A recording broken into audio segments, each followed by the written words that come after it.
All right, what is going on, everybody? Welcome back to another day of SaberSim's DFS office hours. Today is Saturday, February 1st of 2025. And looking ahead here, we have a ton of DFS action coming at you over the weekend. We have NBA.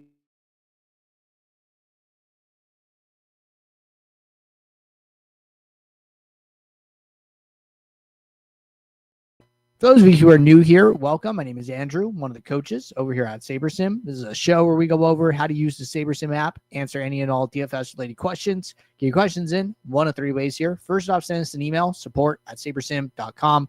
Second, post it live in the YouTube chat.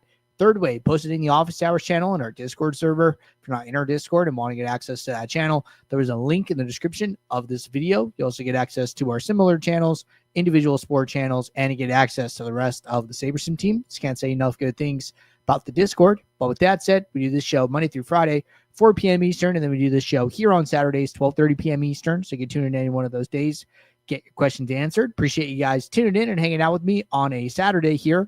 Let's get SaberSim up, and then we will start answering questions as they rolled in here. First one, really quickly, Hack Sauce, is I'm going to pronounce it, said my builds should be good to go over. If you ever want to sign up for a build review show, best thing to do, either one, send us an email, support@sabersim.com. Let me know what date, sport site, slate you want me to review, and then I will add you to the list for the next show. We do the build reviews on Mondays and Fridays at 5 p.m. Eastern, or you can post a message in the office hours channel in Discord with the same information. Either one of those two options will be fine, and then we'll get you added to the list. All right. First question, quick one here. I think this is like more of a question. I said, I'm curious that my late swap seems to be taking players out of the later windows for some reason. When I go to late swap, the last contests, there's no one. That just usually means that SaberSim thinks that, players in the earlier contests are better. If you want to guarantee that like somebody from the last window is in your lineups, what I would probably do is just like a manual group rule. So I would like go into the rules. I would go to add new rule. I would go to group manual. And then I would say use at least one, and I would click edit. And then I would basically just go and filter for the teams in like the last game of the slate, and then just like select them, right? So like I go through, maybe I just like do the starters for the Spurs, do the starters for the Heat, the Knicks, the Lakers, and then I click save. And then it'll basically show me it, and it'll say use at least one of all the players that you've chosen. And then you could, name it, late window, and then you're guaranteeing you have, a late night hammer or something like that, right? So in general, right, I mean, the time the game starts like really doesn't impact, fantasy point projections or anything. If you like want to have, that player in the night slate, a rule like this will work, but I think it's totally fine for the builder to opt to play players earlier with an earlier game time. All right. Good one there. Next question. For yesterday's NBA slate, after running a late swap build, I noticed that it had a couple of players that were projected for 10 or 11 points. If I don't want players projected that low in my late swap build, how should I go about that? Should I uncheck and rebuild, or should I apply a projection point filter? Have you added filters to your late swap builds before? So I'll usually use like a point filter, kind of like you're talking about, just like something super simple. I come in here and go to filters, and then I say show players with, we'll use my projection greater than 10, right? I'm somebody who usually carries that over, with the late swap. Like when you open up your late swap, and then you have the option to use default settings or use settings from a build, I'm usually copying mine over, right? I'm like cloning it. So this filter comes with me. Now, let's say that you don't have a filter, right? You build your lineups, you come in here, and we can just kind of mimic this. We'll build 500 lineups.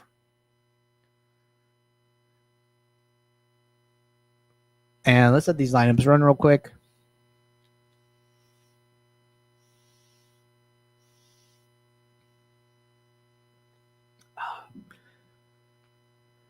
All right. Lineups are just about finished. All right, so lineups are done now, right? And we didn't run this build with the filter on. So there's two things you could do here, right? Number one is you could just go and create the filter, and it's just the one that we built right here, right?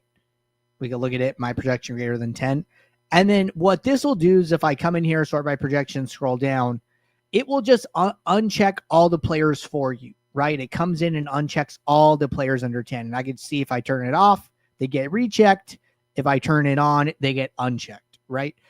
So you mentioned like two ways. Should I uncheck and rebuild, or should I apply a projected points filter? So applying the filter and unchecking are effectively the same thing. The filter works better because it unchecks them all for you at once. I would always rebuild after doing that, right? So if you built your lineups, then you're like, hey, I want to go and apply this filter now. I would always rebuild, right? I think that's going to be better. And then the second part was, have you added filters to your late swap build before? Yeah, absolutely. I think it's totally fine to, continue to curate your player pool even in late swap. So I would probably opt for the filter and a rebuild as the fastest option. All right, next question. For PGA, how do I set a rule to play at least 2 golfers per lineup that are under 10% owned? Okay, so let's go to round 3 PGA. This started a little bit ago here, so good luck to you guys playing some round 3 PGA Showdown. But we're going into, say, new fresh build, and then I come in here. There's plenty of players under 10% owned, so this is perfect, right? So we come into the rules, and what rules do we got? All right, let's get rid of this guy. So we'll go to add new rule, and we will go to group auto, use at least 2. Yeah, you said at least 2. And then leave group by unchecked here. And we're going to go down to requirements. And then we're going to go to my own less than 10.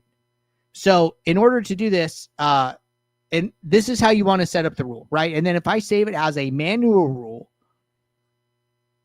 then you can come in and even see this, right? You click this drop down, you click the pencil. So it went and grabbed all 62 golfers under 10% owned and then put them in a big group. And then it says use at least 2. So you could do this manually, right? Come in here, click every single player, but it's obviously going to be a lot of them.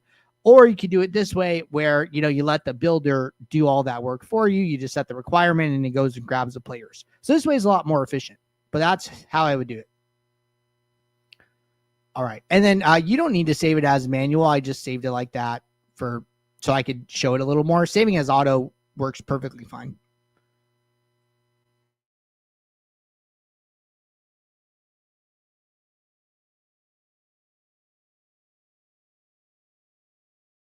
Read that again. Should I have SaberScore on MMA set to default or Sim Diversity? Sim Diversity 10. So MMA started a little bit ago. I did answer this question earlier, at the end of yesterday, after yesterday's show, so they could get an answer to this. But still a good one to cover, right? So I have this build that we ran yesterday for MMA. When you come into the SaberScore, you have 2 options: MMA Sim Diversity 10 and MMA Default. Okay, what are the differences here? So basically, you could come in and even look at the variables. So the Sim Diversity 10 option has Sim Optimals, projection, and ownership, right? And then the default has projection, percentile, and ownership. So the difference here is that default has 99th percentile. Sim Diversity has Sim Optimals, okay? So Sim Optimals is a summary statistic that only appears when you run builds on Sim Diversity 10, right? So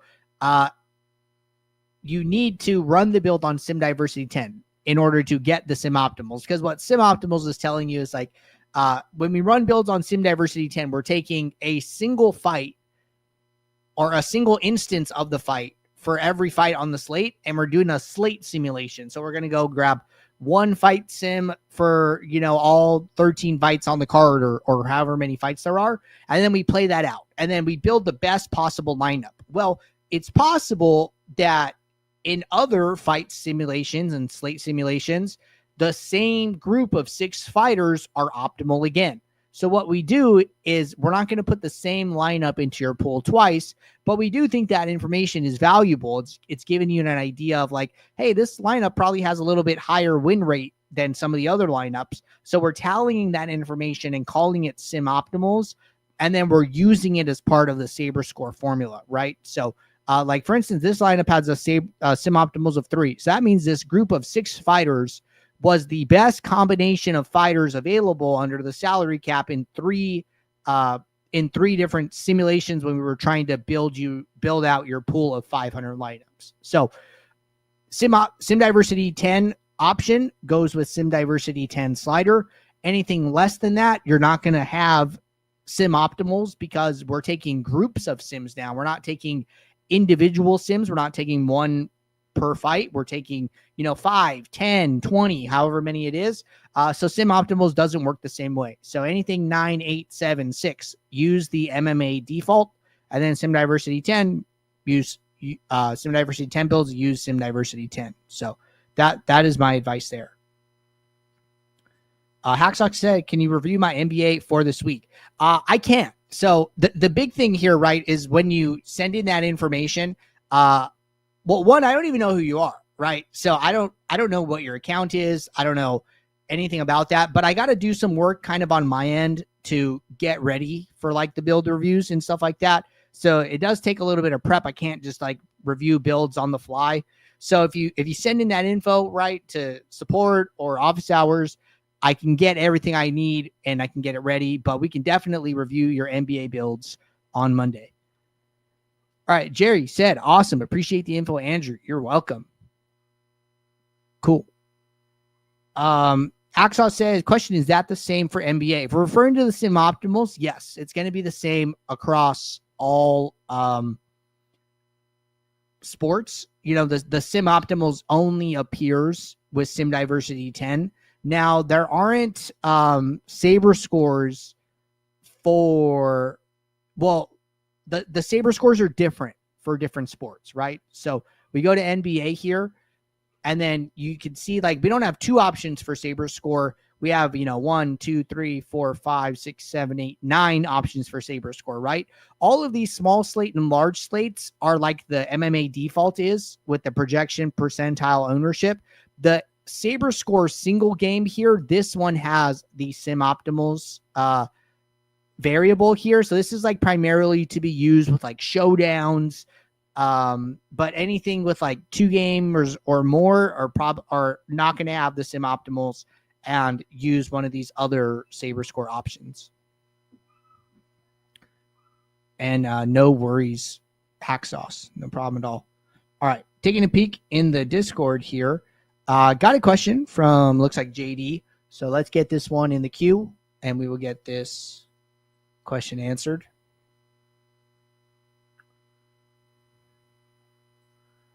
All right.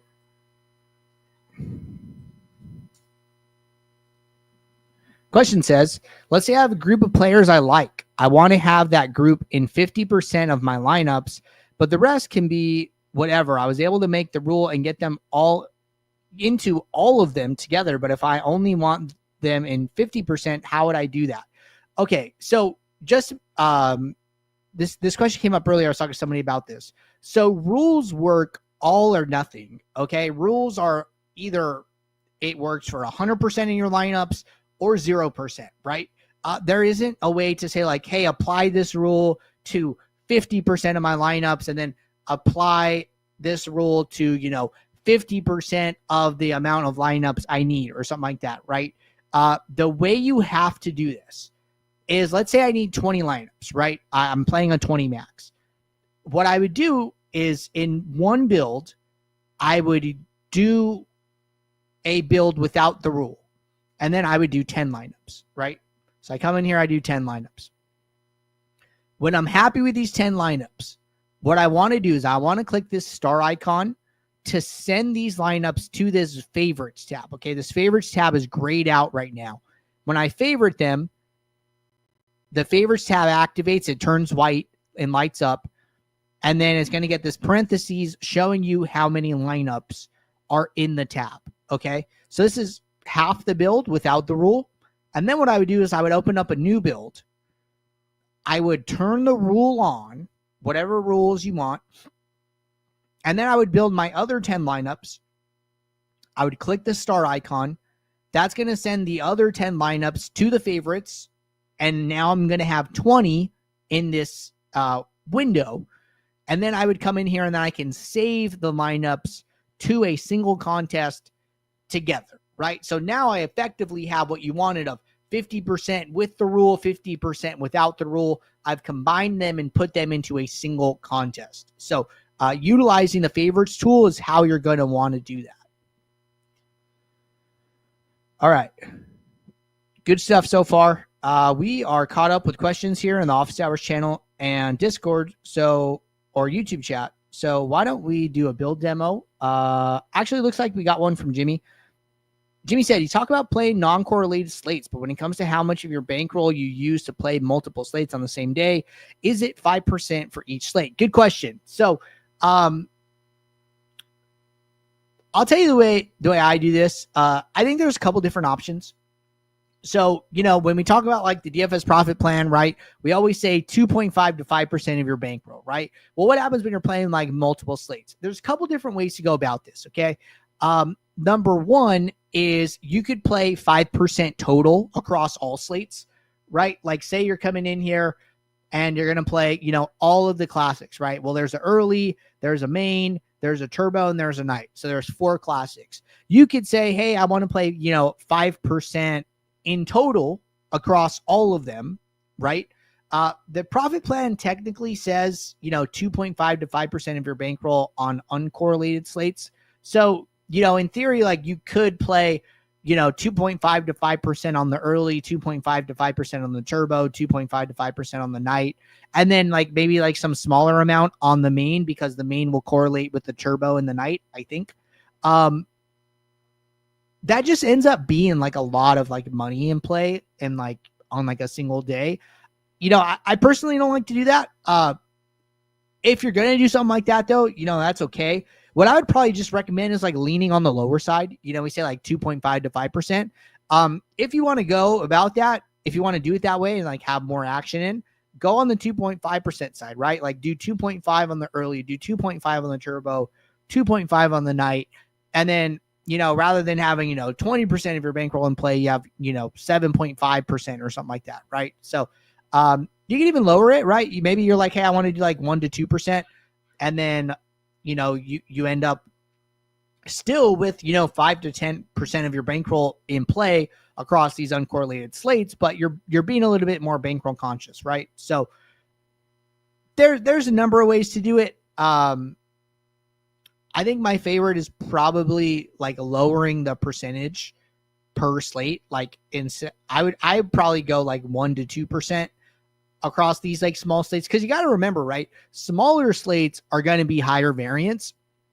So one, you're in a way, you're lowering the correlation between your results, but there is a little bit more variance in like what can happen in a 2-game slate as opposed to like a 10-game slate. Right. So, like for showdowns, like single game stuff, we always talk about like, hey, you probably want to be like closer to like 1 to 2% of your bankroll just because those slates are high variance. I basically take that approach like on these like small ones, like 1 to 2% on the early, like 1 to 2% on the turbo, 1 to 2% on the night, like 1 to 2% on the main, right? And I kind of end up where I want to be, which is in that like 5 to 10% range.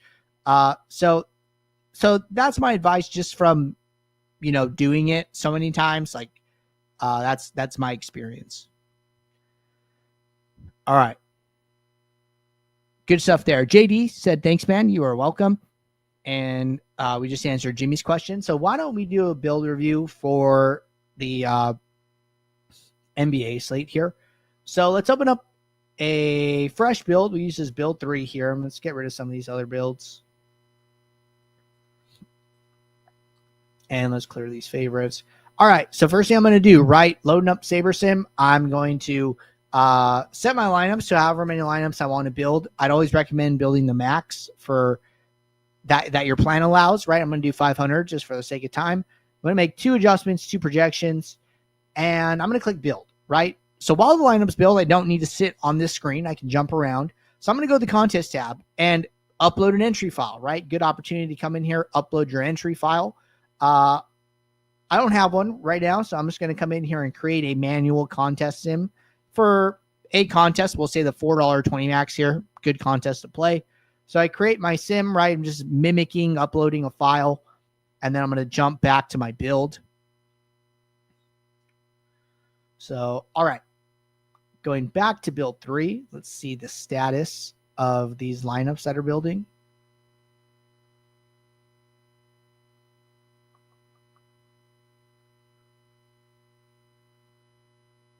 And taking a little bit long to load here. I'm going to try a hard refresh, see if that helps it out at all.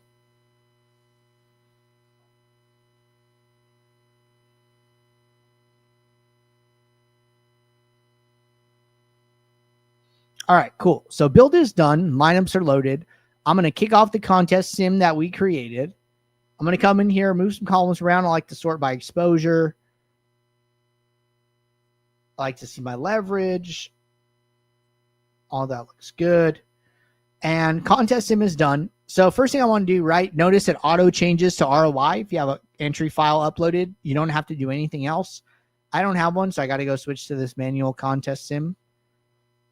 And then I'm going to switch. I'm going to add aggregate metrics, right? Average projection and average ROI are my go-tos.